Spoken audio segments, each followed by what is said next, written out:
నమస్తే అండి, ఎలా ఉన్నారు అందరూ? బాగున్నారా? నేనైతే బాగున్నానండి. మీ అందరికీ అమ్మవారి ఆశీస్సులు ఎల్లప్పుడూ ఉండాలని కోరుకుంటూ, రేపు మనకి ఆదివారం అమావాస్య రాబోతుంది. ఈ ఆదివారం అమావాస్య రోజున ఒక చిన్న పరిహారం చేసుకుంటే ఎలాంటి ఫలితాలు కలుగుతాయి, ఎలాంటి సమస్యలు ఉన్నవారు చేసుకోవాలి, ఈ పరిహారాన్ని ఏ సమయంలో చేసుకోవాలి అన్నది ప్రతి ఒక్కటి కూడా ఈరోజు వీడియోలో మీకు వివరంగా చెప్తాను. వీడియో స్కిప్ చేయకుండా ఎండ్ వరకు చూడండి, అన్ని వివరాలు తెలుస్తాయి. చాలా అద్భుతమైన శక్తివంతమైన పరిహారాన్ని ఎవరు కూడా మిస్ చేసుకోకండి. ఈ పరిహారాన్ని మీరు చేసుకోవడం వల్ల ఎంత ఫలితాలు కలుగుతాయంటే చెప్పక్కర్లేదు, అంత మంచి ఫలితాలు కలుగుతాయి. చేసిన తర్వాత మీకు వచ్చిన మార్పుని తప్పకుండా నాతో షేర్ చేసుకోండి. ఈ ఆదివారం అమావాస్య రోజున ఈ సమయంలో ఈ ఒక్క దీపారాధన చేసుకోండి, ధనవృద్ధి కలుగుతుంది, జీవితంలో అద్భుతమైన మార్పులను చూస్తారు. పరిహారం అయితే చాలా ఈజీగా ఉంటుంది, కానీ విశేషమైన తాంత్రిక పరిహారం ఇది. ఆదివారం అమావాస్య రోజున ఈ పరిహారం చేసుకోవడం వల్ల మీకున్న సమస్యలు ఇబ్బందులు తొలగుతాయి, ఎలాంటి కష్టాలైనా సరే తొలగిపోతాయి. కుటుంబ సభ్యుల మధ్య భార్యాభర్తల మధ్య గొడవలు సమస్యలు ఇలాంటివి ఉంటే కనుక వాటి నుంచి బయటపడే మార్గాలు మీకు తెలుస్తాయి. ఇంకానే కుటుంబ సభ్యుల మధ్య అన్యోన్యత అనేది లేదు, ప్రేమానుబంధాలు లేవు, అలాంటి సమస్యలతో ఉంటే కనుక ఆ సమస్యలు తీరిపోతాయి. ప్రేమ వృద్ధి అనేది మీలో పెరుగుతుంది, అన్యోన్యత అనేది బాగా పెరుగుతుంది. ఇంకా అత్యద్భుతమైన ఫలితం ఏంటంటే పితృదేవతల యొక్క ఆశీర్వాదం మీకు కలుగుతుంది. పితృదోషాల నుంచి వచ్చే అనేక రకాలైన సమస్యల నుంచి మీరు బయటపడతారు. ఒక్కోసారి తెలియకుండానే మన నిత్య జీవితంలో అనుకోకుండా తెలియకుండానే కొన్ని తప్పులు చేస్తూ ఉంటాం, వాటి వల్ల సమస్యలు వస్తూ ఉంటాయి. అలాంటి సమస్యలు కూడా తగ్గుతాయి. చేస్తున్న పనుల్లో ఎలాంటి అపజయం అనేది రాకుండా విజయం కలుగుతుంది ఈ పరిహారం చేసుకోవడం వల్ల. ఈ పరిహారాన్ని ఎవరు మిస్ చేసుకోకండి. ఆదివారం అమావాస్య రోజున తప్పకుండా చేసుకోండి. అత్యంత శక్తివంతమైన పరిహారం ఇది. మరి ఈ పరిహారాన్ని ఏ రకంగా చేయాలి ఏంటనేది తెలుసుకునే ముందు ఒక చిన్న రిక్వెస్ట్ అండి. ఈ పరిహారం కేవలం ఆదివారం అమావాస్య రోజున చేసుకునేది కాబట్టి 10 మందికి ఉపయోగపడేలా ఒక చిన్న లైక్ అండ్ షేర్ చేయడం మర్చిపోకండి. అలానే మన ఛానల్కి సబ్స్క్రైబ్ చేసుకోండి, బెల్ బటన్ ప్రెస్ చేయండి, అలానే నోటిఫికేషన్ తప్పకుండా ఆన్లో పెట్టుకోండి. ఓకేనండి, ఇక మన వీడియో మాటకు వెళదాము. ఈ పరిహారాన్ని ఆదివారం అమావాస్య రోజున సాయంత్రం 6 గంటల నుంచి 8 గంటల మధ్య కాలంలోనే మనం చేయాలి. మీ ఇంటి గుమ్మం ముందు చేయాలి. ఈ పరిహారాన్ని ఆడవారైనా మగవారైనా ఎవరైనా చేయొచ్చు.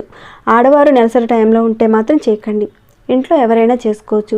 ఎవరికైనా కుటుంబ సభ్యుల్లో ఒకరికి నెలసరి ఉంటే మిగతా వాళ్ళు చేసుకోవచ్చు, ఎలాంటి ఇబ్బంది లేదు. మీ పెద్దలు మరణించుండి పెద్ద కర్మ కాకుండా ఉంటే చేసుకోకండి. అలానే పిల్లలు పుట్టారు మైల ఉంది అప్పుడు కూడా చేసుకోకండి. ఇంకాను ఇంట్లో పెద్ద మనిషి అయి ఉన్నారండి అంటే కనుక అప్పుడు కూడా చేసుకోకూడదు. ఎవరు చేసుకోవాలి ఎవరు చేసుకోకూడదు అనే నియమాలు తెలుసుకోవాలి కదండి, అందుకే చెప్పాను. ఇక మిగతా వారు ఎవరైనా చేసుకోవచ్చు.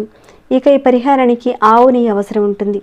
ఆవ నూనె కానీ నువ్వుల నూనె కానీ ఇది కూడా అవసరం పడుతుంది. అలానే 4 ఒత్తులు తెల్లటి ఒత్తులు కావాల్సి ఉంటుంది. ఇంకాను 2 ప్రమిదలు, యాలక్కాయ, లవంగం, ఇంకాను నల్ల మినపప్పు అవసరం ఉంటుంది. ఈ పరిహారానికి వీటన్నిటిని కూడా మీరు సిద్ధం చేసుకొని పరిహారాన్ని మీరు మొదలు పెట్టాలి. అమావాస్య రోజు సాయంత్రం ఎవరైనా పూజ చేసుకుంటారు, ప్రతి ఒక్కరు కూడా పూజ చేసుకుంటారు. మీరు పూజ చేసుకునే ఆ ప్రదేశంలోనే అంటే మీ దేవుడి మందిరంలోనే మీరు నిత్య దీపారాధన కుందులు పెట్టుకొని మీరు దీపారాధన చేసుకున్న ఆ సమయంలోనే ఈ పరిహారాన్ని మాత్రం తప్పకుండా మీరు దేవుడి ముందు వెలిగించాల్సి ఉంటుంది. 6 గంటల నుంచి 8 గంటల మధ్య సమయంలో చేయాలి. ముందుగా మీరు ఒక మట్టి ప్రమిద తీసుకోండి, లేదా ఇంట్లో నార్మల్గా ఉపయోగించే కుంది అంటే వెండి, ఇత్తడి, రాగి వీటిల్లో ఏదో ఒకటి ఒకే ఒక్క కుంది తీసుకోండి. ముందుగా ఆ కుందిలో కాస్త ఆవు నెయ్యి వేయండి. తర్వాత తెల్లటి ఒత్తులు ఒక 2 ఒత్తులు, 2 ఒత్తులు కలిపి ఒక ఒత్తి కాదండి, ఒక ఒత్తి చొప్పున 2 ఒత్తులు ఇక్కడ చూపించిన విధంగా పెట్టండి. చాలామంది అడుగుతున్నారు కదా, మీరు చెప్పిన ఆ పరిహారాన్ని అదే రోజున మీరు చేయాలా అండి, ఖచ్చితంగా అలానే చేయాలా, రేపు చేసుకోవచ్చు కదా, ఎల్లుండి చేసుకోవచ్చు కదా అని ఇలా అడుగుతున్నారు. చేస్తే ఏమవుతుందని ఇలా అడిగిన వారు కూడా ఉన్నారు. వారందరి కోసం ఇప్పుడు నేను చెప్పేది ఏంటంటే కొన్ని పరిహారాల విషయాల్లో ఎలా పడితే అలా మనం చేయకూడదు. చెప్పిన విధంగా కరెక్ట్గా మనం ఫాలో అవ్వాలి. తాంత్రిక పరిహారాలంటే అక్కడ సమయము పదార్థంలో ఉన్న విశేషమైన శక్తి అనేది ఉంటుంది. ఆ సమయంలో మనం చేస్తే మంచి ఫలితాలను పొందుతాం. కానీ చేయవలసిన సమయంలో మనం చేయకుండా వేరే సమయంలో చేసామనుకోండి, దాని నుంచి ఎఫెక్ట్ మన మీద పడుతుంది. నిజంగా అవుతుందని అంటారేమో కొందరైతే, ఖచ్చితంగా ఉంటుందండి. అంటే ఆర్థికంగాను మానసికంగాను శారీరకంగాను అనేక ఇబ్బందులు వస్తాయి. కాబట్టి ఈ పరిహారాన్ని చెప్పేటప్పుడు కాస్త ఎలాంటి సమస్యలు ఉన్నవారు చేసుకోవాలి. ఏ సమయంలో మనం చేసుకోవాలి, ఏ పదార్థాలు వాడాలి, అలానే ఒకదాని తర్వాత ఒకటి ఏ రకంగా చేయాలి అనేది స్టెప్ బై స్టెప్ కాస్త గమనించి చేసుకోండి. చేయవలసిన టైంలో చేయకుండా మిగతా సమయంలో చేస్తే ఎఫెక్ట్ పడే అవకాశాలు ఉంటాయి. కాబట్టి ఏ పరిహారం విషయంలోనైనా సరే కాస్త మీరు జాగ్రత్తగా 1 by 1 చేసుకుంటూ ఉండండి. ఎందుకంటే ఇవన్నీ నా వంతు ప్రకారంగా మీకు అన్నీ కూడా చెప్పాలి, అందుకని ముందుగా చెప్తున్నాను ఇవన్నీ కూడా. ఇంకా చెప్పాలంటే నేను చాలా వరకు విడమర్చి కూడా చెప్తానండి, 1కి 2-3 సార్లు చెప్తాను. కొంతమంది అంటారు 1 minute చెప్పచ్చు కదండి అంటారేమో, అంటే అన్నవాళ్ళు కూడా ఉన్నారు. ఇవి తాంత్రిక పరిహారాలు కాబట్టి ప్రతి ఒక్కరికి అర్థమయ్యేలా చెప్పాలి, ప్రతి ఒక్కరు కరెక్ట్గా చేసుకోవాలి. అందుకే ఇంత విడమర్చి చెప్తాను నేను. పూజల విషయంలో మనం అటు ఇటు ఎలా చేసినా పర్వాలేదు, కానీ పరిహారాల విషయంలో మాత్రం పదార్థాలు, సమయము మరియు మన శక్తి ఇవన్నీ కూడా తోడైతే మనం చేసే పరిహారానికి ఇక తిరుగుండదు. అంత అద్భుతమైన ఫలితాలను చూడొచ్చు, అంత బాగుంటుందన్నమాట. సరే, ఇక విషయానికి వెళ్తాము. ఆ రకంగా మీరు ప్రమిదిలో ఆవు నేతిని వేసుకొని 2 ఒత్తులు వేసుకొని తర్వాత దాంట్లో ఒక పువ్వు ఉన్న లవంగాన్ని వేయండి. పువ్వు ఉన్న లవంగాన్ని వేయాలి. ఆ తర్వాత ఒక యాలకుని వేయండి. ఆ తర్వాత దీపారాధన వెలిగించాలి. ఎక్కడైతే మీరు పూజ చేసుకుంటారో అక్కడే ఈ దీపారాధన చేయండి. ఇదంతా మీరు 6 గంటల నుంచి 8 గంటల లోపుగా సాయంత్రం సమయంలో చేయాలి. ఆ రకంగా చేసిన తర్వాత గుమ్మం దగ్గర చేయవలసిన మరొకటి కూడా ఉంది. ఇక్కడ గుమ్మం దగ్గర మనం చేయవలసిన పరిహారానికి ఖచ్చితంగా మట్టి ప్రమిద అవసరం ఉంటుంది. ముందుగా మీరు చక్కగా ఇంట్లోని ఒక చిన్న ప్లేట్లో మట్టి ప్రమిది పెట్టి దానిలో నువ్వుల నూనె కానీ ఆవ నూనె కానీ వేసి ఒక 2 ఒత్తులు వేయండి. విడివిడిగా వేయండి. ఇక్కడ మీరు చూస్తున్న విధంగా చేయండి. తర్వాత దానిలో నల్ల మినుములు పొట్టు తీయని ఒక 4 మినపగింజలను వేయండి. వేసిన తర్వాత ఈ ప్లేట్తో సహా మీ ఇంటి గుమ్మం దగ్గరికి వెళ్ళండి. మెయిన్ దర్వాజా దగ్గరికి వెళ్ళండి.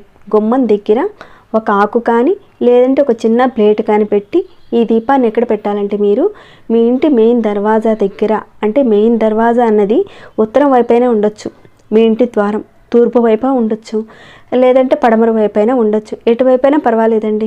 మీ ఇంటి దర్వాజా దగ్గరికి వెళ్ళండి. వెళ్ళి మీరు ఇంట్లో నుంచి బయటికి వెళ్ళేటప్పుడు మీ యొక్క కుడి చేతి వైపు పెట్టండి. పెట్టి దీపారాధన చేసుకోండి. ఇక వెలిగించి ఇంట్లోకి వచ్చేయడమే. ఇక అక్కడ కూర్చొని ఇక ఏది కూడా జపాలు ఏది కూడా చేయనవసరం లేదు. అంటే మీరు ఒకసారి దీపారాధన చేసుకొని ఒక నమస్కారం ఆ దీపారాధనకి మీరు చేసుకొని ఇక ఇంట్లోకి వచ్చేయండి. ఇక్కడ మీరు చూస్తే నేను దీపారాధన చేసి మీకు చూపించటం లేదు ఇదంతా కూడా, ఎందుకంటే ఆదివారం అమావాస్య రోజున మాత్రమే చేసుకుని పరిహారం ఇది. ఇదంతా నేను చేసి చూపించే రోజున ఆదివారం అమావాస్య కాదు కాబట్టి నేను మామూలుగా ఈ రకంగా చేసి చూపిస్తున్నాను, మీకు అర్థమవుతుందని. మళ్ళీ మీరు అడుగుతారేమో మీరు ఎందుకు దీపారాధన చేయటం లేదండి అని అంటారు కదా, అందుకే చెప్తున్నాను.